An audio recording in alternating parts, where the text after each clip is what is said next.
नमस्कार। सबसे पहले तो मैं ये कहना चाहूँगी कि कल जो हुआ वो लोकतंत्र के लिए एक बहुत बहुत बड़ी जीत रही। जो सरकार की साजिश थी संघीय ढांचे को बदलने की, लोकतंत्र को कमज़ोर करने की, उसको हराया गया, उसको रोका गया। ये संविधान की जीत थी, देश की जीत थी और विपक्ष की एकता की जीत थी। और वो साफ साफ सत्ता पक्ष के नेताओं के चेहरों पर दिख रही थी, आप सबने भी देखा होगा। देखिए, गृह मंत्री जी और प्रधानमंत्री जी का भाषण सुन रही थी। कई बार दोनों ने अलग अलग मौक़ों पर अपने भाषण में कहा कि आप लोग अगर इसके साथ सहमत नहीं होंगे तो आप कभी यहाँ नहीं बैठ सकते, आप कभी सत्ता में नहीं आ सकते, आप कभी जीत नहीं सकते। और इससे बहुत साफ हो गया कि इनकी मंशा क्या थी। हम सब थोड़ा चौंके हुए थे कि अचानक ये सत्र बुलाया जा रहा है, विधानसभा चल रहे हैं, 2 प्रदेशों में अभी अचानक बुलाया जा रहा है, बड़ी जल्दबाजी की जा रही है। किसी को मालूम नहीं था एक दिन पहले तक कि क्या आने वाला है, मसौदे में क्या होगा। मसौदा सार्वजनिक करते हैं सिर्फ एक दिन पहले, ताकि हमें समय भी नहीं मिलता। तो हम सब सोच रहे थे कि ये सब क्या हो रहा है और क्यों हो रहा है। मेरे ख्याल से पूरी साजिश जो रची गई षड्यंत्र की तरह, कि किसी न किसी तरह से हमें सत्ता में रहना है। अगर अभी नहीं किया जाएगा तो 2029 तक जो ये करना चाह रहे हैं परसीमन, 2011 के जनगणना के आधार पर वो नहीं ख़त्म हो पाएगा। तो ये सब करने के लिए एक तरह से प्लान बनाने के लिए कि परमानेंटली हम सत्ता में कैसे रह सकते हैं और कैसे करें, महिलाओं का इस्तेमाल करके, महिलाओं के नाम पर हम आरक्षण लें। अगर ये लोग सहमत होंगे, पारित हो जाएगा तो एक तरफ हम ये कर लेंगे, दूसरी तरफ से हमें सारी स्वतंत्रता मिल जाएगी कि काट पीट भी करिए, सीटों में किसी तरह से भी आप परसीमन करा दीजिए। 2011 के जनगणना के आधार पर होगा तो जाति जनगणना का भी कोई उनको रिकॉग्निशन नहीं लेना पड़ेगा। तो ये साफ है कि उन्होंने सोचा चलो पारित हो जाएगा तो जीत, पारित नहीं होगा तो हम हर नेता के सामने बाकी पार्टियों को महिला विरोधी कहकर महिलाओं के मसीहा बन जाएंगे। तो आप महिला हैं, हम जानती हैं कि महिलाओं का मसीहा बनना इतना आसान नहीं है, करके दिखाना पड़ता है। एक इतिहास है, कांग्रेस पार्टी का एक इतिहास है, विपक्षी दलों का एक इतिहास है, भाजपा का इतिहास है महिलाओं के संदर्भ में। और वो इतिहास बहुत स्पष्ट है। आपके खड़े होने से सदन में उसका विपरीत कहने से कोई फर्क नहीं पड़ता। महिलाएं देख रही हैं, उन्नाव को देखा, हाथरस को देखा, ओलंपिक की खिलाड़ियों को देखा, यहीं दिल्ली में सड़क पर बैठी थी, किसने पूछा उनको? मणिपुर में महिलाओं को देखा, किसने पूछा? और आज आप संसद में खड़े होकर कह रहे हैं हम मसीहा बनना चाहते हैं महिलाओं के। तो ये बहुत स्पष्ट है कि ये महिला आरक्षण बिल की बात नहीं थी, ये परसीमन की बात थी। और परसीमन इनको इस आधार पर करना था जिसमें इन्हें जाति के आंकड़े नहीं देखने की ज़रूरत होती और अपनी मनमानी करने की पूरी स्वतंत्रता मिलती। तो ये बिल्कुल मुमकिन ही नहीं था कि विपक्ष उनका साथ दे। और मैं बहुत खुश हूँ कि आप सबने, देश ने देखा कि जब विपक्ष एकजुट हो जाता है तो किस तरह से इनको हराया जाता है। किसी ने मुझे पूछा आते हुए कि ब्लैक डे है, आप ये सरकार कह रहे हैं कि ब्लैक डे है। ब्लैक डे इनके लिए इसलिए है क्योंकि पहली बार इनको धक्का लगा जो लगना चाहिए था। आज की महिलाओं की समस्याएं बहुत ज़्यादा बढ़ रही हैं, संघर्ष बढ़ रहा है। बेवकूफ़ नहीं है महिलाएं, सब कुछ देख रही हैं। वो पीआर, मीडियाबाजी वो अब नहीं चलेगी। कुछ ठोस करना है तो आप 2023 में जो सर्वसहमति से जो विधेयक पास हुआ था, पारित हुआ था, सारे दलों ने उसका समर्थन किया था, उसको लाइए उसमें अगर कुछ एक आध संशोधन करना है छोटा, ताकि वो अभी लागू हो सकता है, करिए और उसको अभी लागू करिए। महिलाओं को हक दीजिए, अभी दीजिए, लेकिन उसको आप घुमाकर और दूसरी चीज़ों के साथ उसको अटैच करके आप गुमराह करने की कोशिश मत करिए। सीधी सी बात है, इसको अभी करिए, हम सब तैयार हैं। अब आप पूछिए। मेरा सवाल आपसे ये है, जब ये बिल गिरा उसके बाद, मेरा सवाल आपसे ये है कि जब ये बिल गिरा उसके बाद लगातार सरकार की तरफ से कहा जा रहा है कि राहुल गांधी ने फ्लोर ऑफ द हाउस में बोला कि बिल पास करना है तो मौजूदा परिस्थिति में 1 सेकंड में आप मौजूदा सीट पर पास कर दीजिए 543 पे। तो क्या विपक्ष उसके लिए तैयार होगा? अभी कि तो मैंने आपने बोला जो 2023 वाला बिल है, पर अगर मौजूदा सीट 543 है, वही तो है। 2023 का जो विधेयक है उसमें ये था कि इन्हीं सीटों में से आप 33% महिलाओं को देंगे।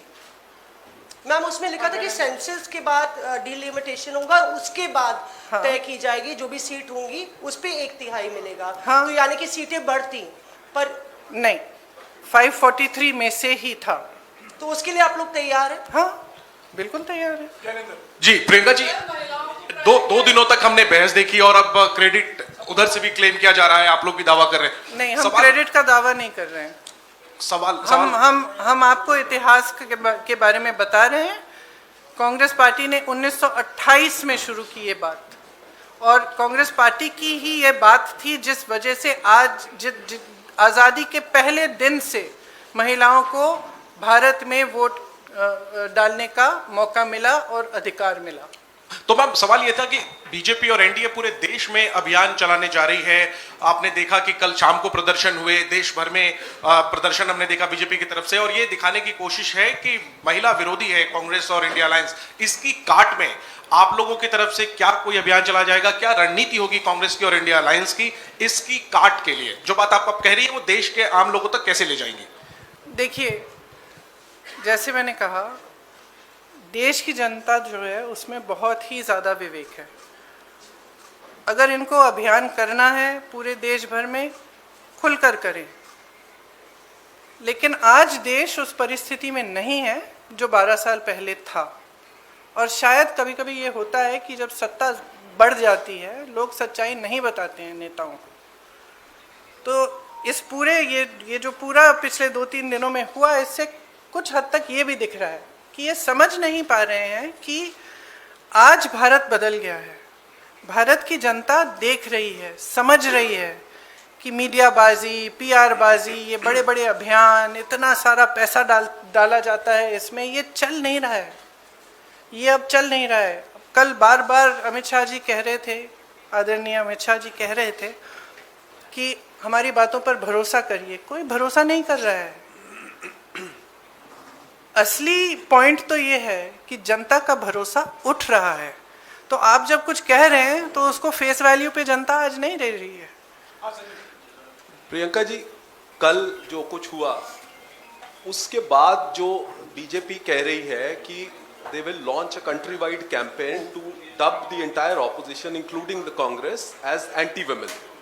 और जैसे आपने अमित शाह जी की बात करी, तो अमित शाह जी ने आपकी राजनीतिक सूझबूझ की भी बहुत तारीफ करी कल लोकसभा में। तो what would be your advice or the campaign, the Congress plan to counter this campaign? See, I think it's very, very clear.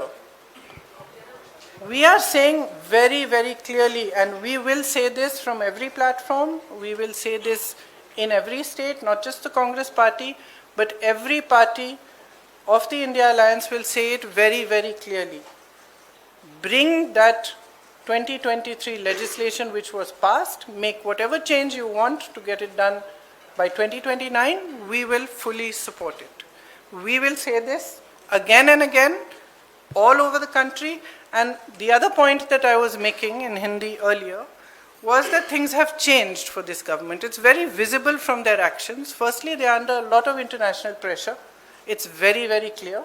A lot of the actions they are taking, I don't think, as my brother has said multiple times, any Indian Prime Minister would have accepted the terms of the deal that they have done with the US.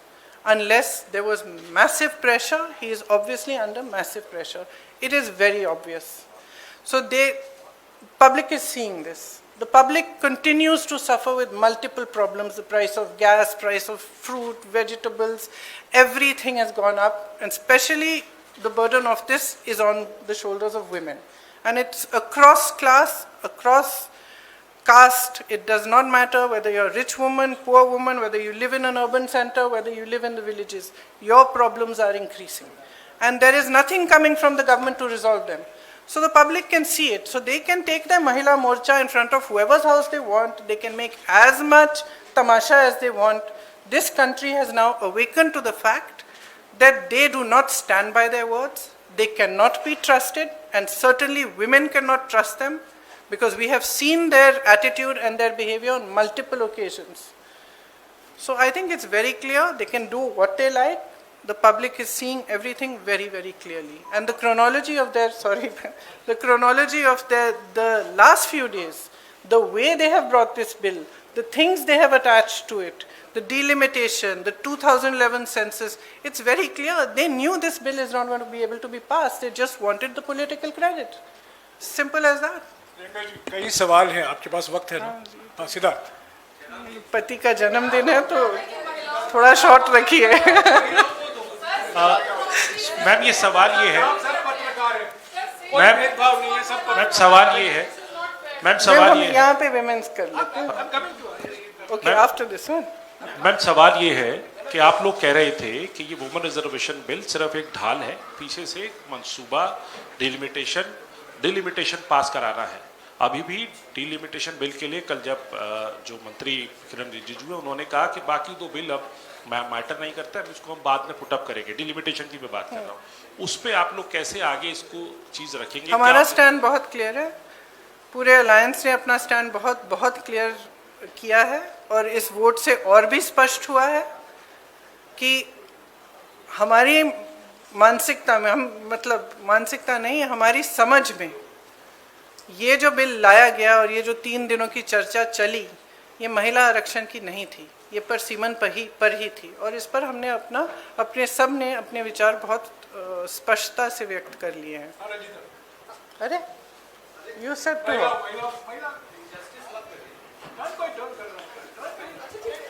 Letter.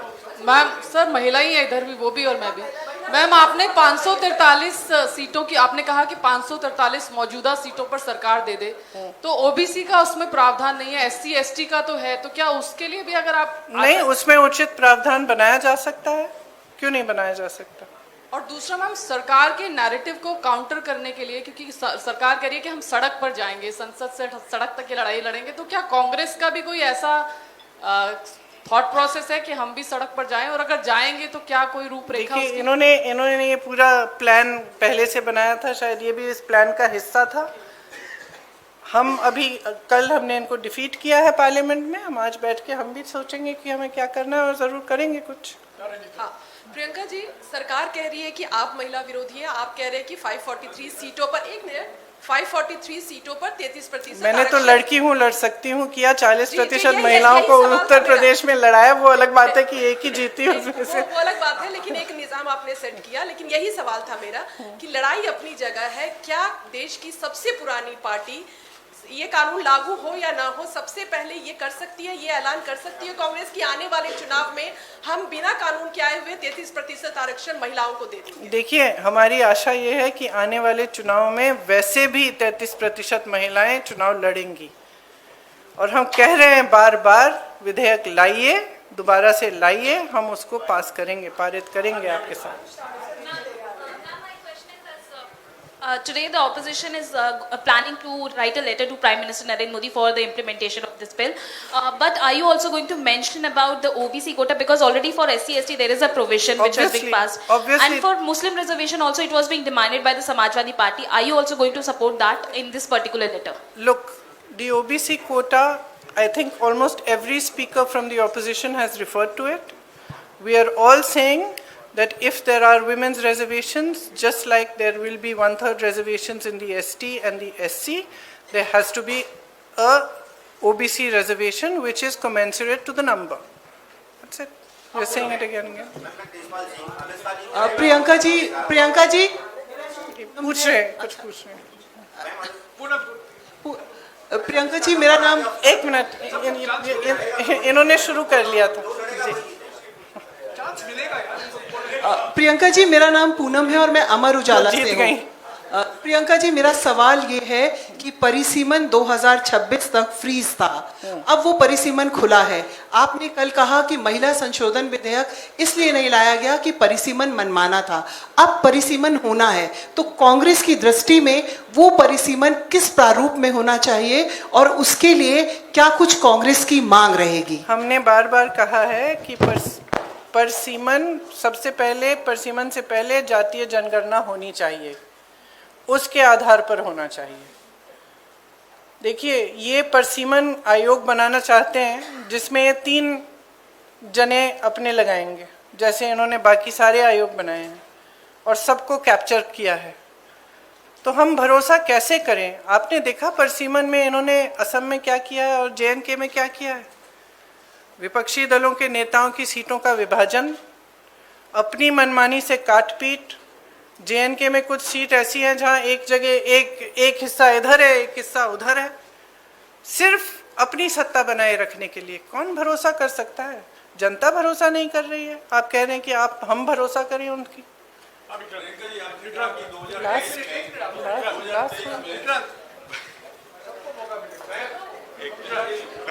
Priyanka ji, जिस तरीके से 1971 में इंदिरा गांधी जी ने सोचा था कि दक्षिण भारत उत्तर भारत में डिवाइड ना हो, इसलिए सीटें उन्होंने उतनी ही रखी।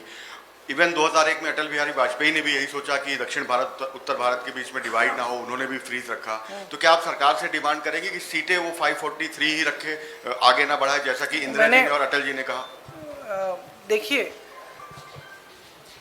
जैसे इंदिरा जी और अटल जी ने कहा और किया, उस पे फ्रीज की वजह थी। हम ये सिंपल बात कह रहे हैं कि ये जो आप प्रोपोर्शन को बदलना चाहते हैं, ये जो आप कुछ प्रदेशों का वज़न बढ़ाना चाहते हैं, जो छोटे प्रदेश हैं, जो साउथ के प्रदेश हैं, ये कहें कुछ भी, हम इनकी बातों पर भरोसा नहीं कर सकते। और अगर इन्होंने ऐसा किया कि छोटे प्रदेशों को, दक्षिण के प्रदेशों को का वज़न इन्होंने कम किया, तो देश में बहुत ज़्यादा संकट पैदा करेंगे। तो इससे हम सहमत नहीं हो सकते। तो हम बिल्कुल इस पक्ष में हैं कि जैसा है वैसा ही रहना चाहिए, प्रोपोर्शन के तौर पर।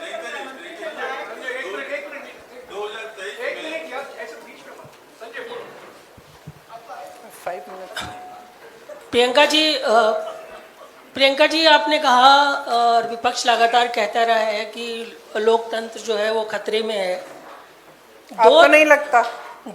मैं आपसे सवाल कर रहा हूं कि 2 साल पहले विपक्ष की एकता दिखी थी संसद में और 2 साल के बाद वो लगातार डवाडोल दिखी, इस बार फिर दिखी है। तो क्या आपको नहीं लगता है कि विपक्ष को भी अपनी एक जिम्मेदारी निभानी होगी कि ये जो डवाडोल रहती है उनकी स्थिति, एक मंच पे आते हैं एक वक्त में और फिर वो अपने अपने अंतर विरोधों में जो है वो फंस जाते हैं। तो क्या ये अंतर विरोध से उभरने का ये डिफाइनिंग मोमेंट माना जाए? सबसे पहले तो मुझे लगता है कि इसको ऐसा माना जाना चाहिए। दूसरा, देखिए, विपक्ष जो है उसमें बहुत सारे दल हैं, कुछ प्रदेश हैं जिसमें हम एक दूसरे से के खिलाफ भी चुनाव लड़ते हैं, लेकिन अगर आपने देखा होगा जब ज़रूरत पड़ती है तो हमारी एकजुटता पे कोई उंगली नहीं उठा सकता। कल आपने देखा हमारी एकजुटता कितनी मजबूत है। तो मैं इससे सहमत नहीं हो सकती कि डवाडोल है हमारी एकता। Answered, but related to this only, that do you think for the elections in states or at the center, this unity will be seen in future? As you have just mentioned that this unity has only been able to defeat this government. I think there are certain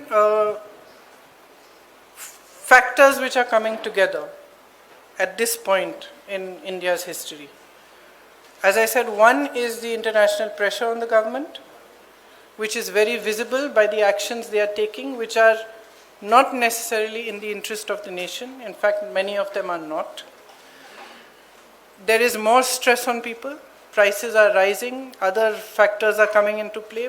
Prices are rising immensely. Difficulties are becoming greater. And I think that at this time, the opposition has shown its unity. It's not just the fact that we are united as an opposition, it is also the fact that there is a mood amongst people. They are fed up of lies, they are fed up of all this, I'm sorry to say, but they see through also, I'm sorry to say, but a lot of the sort of media propaganda. They see through that as well. They are looking more towards finding out the truth. And I think the opposition, in the actions that we took yesterday in Parliament, we have stood for the truth, we have stood for the Constitution, we have stood for the nation, and we have stood as one. I think that this is a moment that we should all recognize. We all saw the faces of the bigger leaders of the BJP in Parliament. It was very clear from their expressions that this was a shock to them and that they were defeated for perhaps the first time in these 12 years. I think we should all accept that from now on, we fight harder, we stand together, and hopefully we will be able to push through much more than we did before. Priyanka ji, आपने कहा कि 2023 का जो bill है, उस bill को अगर लाया जाए तो हम उसका समर्थन करेंगे, लेकिन उसमें महिलाओं का सीट कौन सा हो, इसका निर्धारण कैसे होगा? इसकी कोई सलाह है आपके पास? अब ये देखिए, जो निर्धारण करेंगे वही ये अपने आप ये प्रयास करेंगे। अब इसमें मैं सलाह क्या दूंगी उनको? पूछ लीजिए। एक मिनट यार, एक मिनट। मैम अमित शाह कह रहे हैं कि हम पे भरोसा कीजिए, मोदी जी कह रहे हैं कि मैं ओबीसी और पिछड़े गरीब वर्ग से आता हूँ, जब हकीकत है कि देश की आबादी आज भी SC ST OBC बहुत ज्यादा है। ये कह रहे हैं कि ब्लैक डे है। मैं कह रहा हूँ, क्या उन महिलाओं के साथ ये धोखा नहीं था जिन महिलाओं को SC ST OBC का रिजर्वेशन नहीं मिलता, क्यों कास्ट सेंसस से बच रहे हैं? वही तो मैं कह रही हूँ, पिछले आधे घंटे से धोखा ही था। Amit Shah has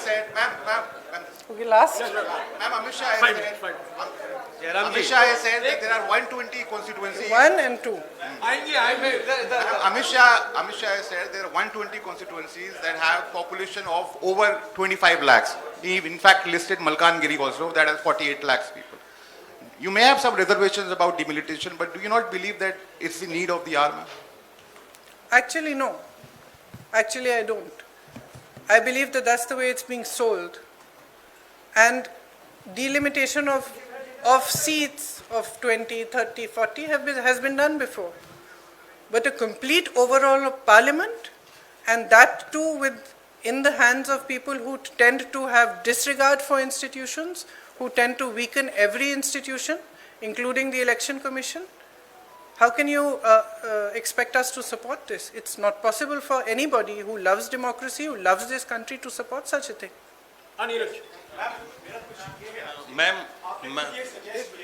नीरज के बाद Now he's asking.